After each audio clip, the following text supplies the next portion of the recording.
नमस्कार, time TV में आपका स्वागत है। जैसे कि आप सब जानते हैं कि पिछले ही दिनों जम्मू कश्मीर रियासत की कोalition सरकार ने बहुत समय के बाद पंचायती इलेक्शन की घोषणा की है, जिसके लिए रियासत के चीफ मिनिस्टर उमर अब्दुल्ला जी ने मार्च महीने में शेड्यूल भी इसका जारी कर दिया है।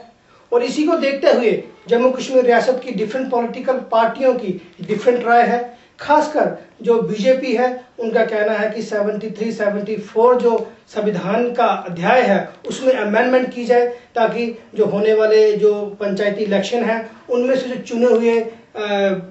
चुने हुए नुमाइंदे आएंगे उनको पूरा इख्तियार मिले अपने अपने वार्ड, अपने अपने एरिया की डेवलपमेंट करवाने पे। और आज हम इसी पे बात करेंगे। और बात करने के लिए हमारे साथ हैं SK गुप्ता साहब, जो जम्मू कश्मीर में यूथ कांग्रेस आई के यूथ के एक्स जो वाइस प्रेसिडेंट रह चुके हैं और जम्मू कश्मीर की रियासत में बड़ा एक अहम रोल रहा है इनका। इसी पे आज हम बात करेंगे। गुप्ता साहब, टाइम टीवी में आपका स्वागत है। शुक्रिया। गुप्ता साहब, जैसे कि आप जानते हैं कि पंचायत के इलेक्शन होने जा रहे हैं, जिसमें बड़े समय के बाद ये पंचायत के इलेक्शन होने जा रहे हैं।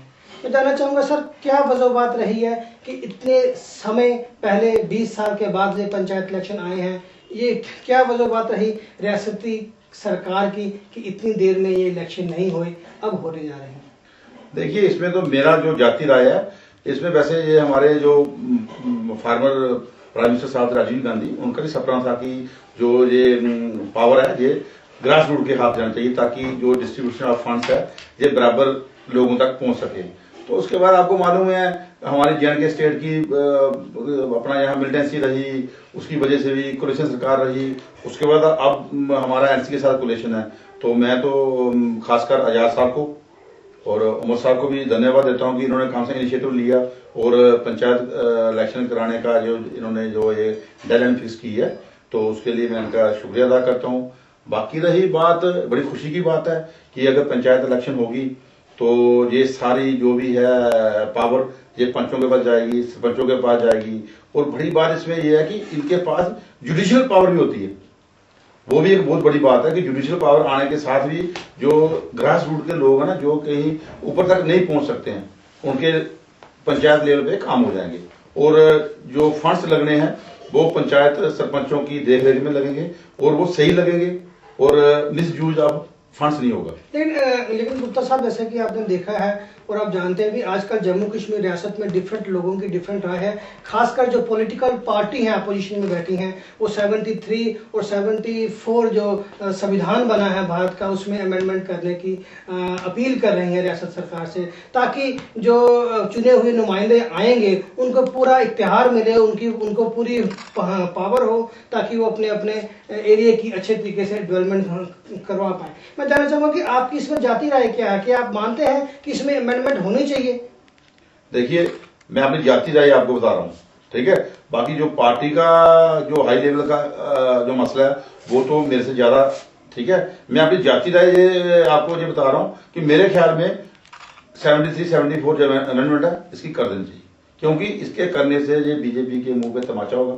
ये काम का पंगा है। अगर ये नहीं करेंगे तो बीजेपी कल एजिटेशन करेंगे, धरने करेंगे, ये करेंगे, और इस वक्त मौका है। मेरी राय है कि ये कर देना चाहिए। मैं आपको लगता है कि जो गुजारिश अपोजिशन पार्टी ने की है वो हो जानी चाहिए, ताकि जो पावर है वो लोगों तक, जो चुने हुए नुमाइंदे। बिल्कुल बिल्कुल, मेरे ख्याल से कर देना चाहिए।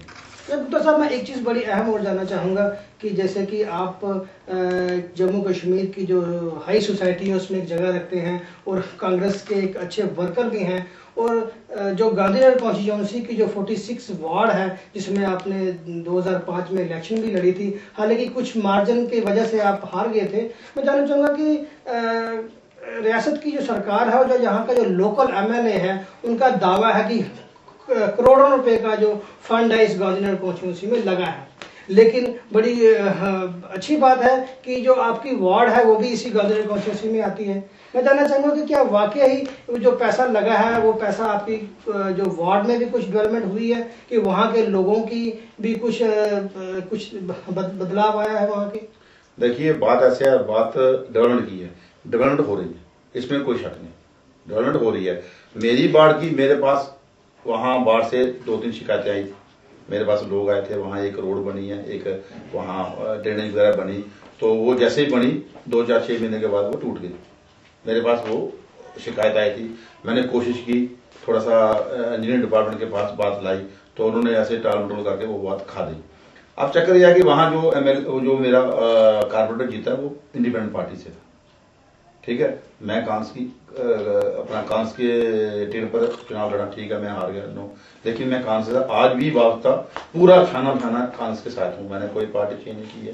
वो इंडिपेंडेंट जीतने के बाद ही कभी वो इंडिपेंडेंट, कभी वो बीजेपी के साथ, कभी वो एनसी के साथ, कभी जहां उनको फायदा मिलता था वो वहां। नहीं गुप्ता साहब, मैं बात डेवलपमेंट की कर रहा हूँ। जो यहाँ के लोकल एमएलए जो रमन भल्ला जी हैं, जो कैबिनेट मिनिस्टर भी हैं, जिनका साफ तौर पे कहना है कि करोड़ों रुपए का फंड उन्होंने गांधीनगर कॉन्स्टिट्यूंसी में लगाया है। तो जो आपकी वार्ड जहाँ से आपने 700 के ऊपर वोट लिया है, मैं जानना चाहूँगा कि वहाँ भी कोई डेवलपमेंट हुई है कि नहीं हुई है? डेवलपमेंट तो हुई है, बाकी आप जितनी होनी थी उतनी नहीं हुई है। डेवलपमेंट तो हुई है। आपको लगता है कि कहीं ना कहीं कमी पेशी है? जो जिस तरीके से डेवलपमेंट जो आपने जब आपने जो ख्वाब आपने देखा था कि उस वार्ड को डेवलप करने के लिए, उस तरीके से वो वार्ड डेवलप नहीं, इतनी डेवलपमेंट नहीं हुई है। अभी मेरे पास लोग आते हैं डेवलपमेंट के लिए, वहाँ इतनी नहीं हुई जितनी मतलब की दावे किए जाते हैं, उतनी डेवलपमेंट मेरे ख्याल में नहीं हुई। मगर आपको लगता है कि जो दावे किए जाते हैं उनमें कहीं ना कहीं कोई ना कोई कमी पेशी है? डेवलपमेंट तो सारे कौन सी कॉन्स्टिट्यूंसी में डेवलपमेंट नहीं हो रही है? पूरे जम्मू कश्मीर में डेवलपमेंट हो रही है, इसमें क्या है?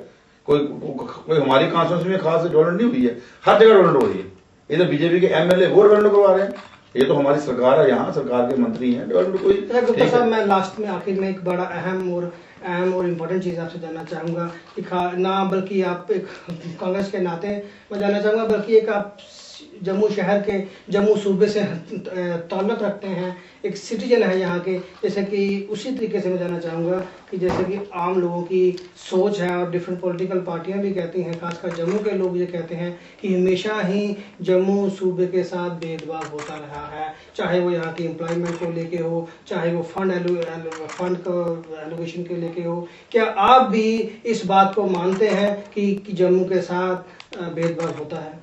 देखिए, भेदभाव तो है, ये तो आपको ही मालूम है, भेदभाव तो जम्मू के साथ है, ठीक है। चाहे वो यहाँ की सपोज डेवलपमेंट पे है, जहाँ अपना फंड्स जो एलोकेशन होती है इनकी उस पे है, जहाँ कोई नौकरी छोकरी लगती हैं उनमें है।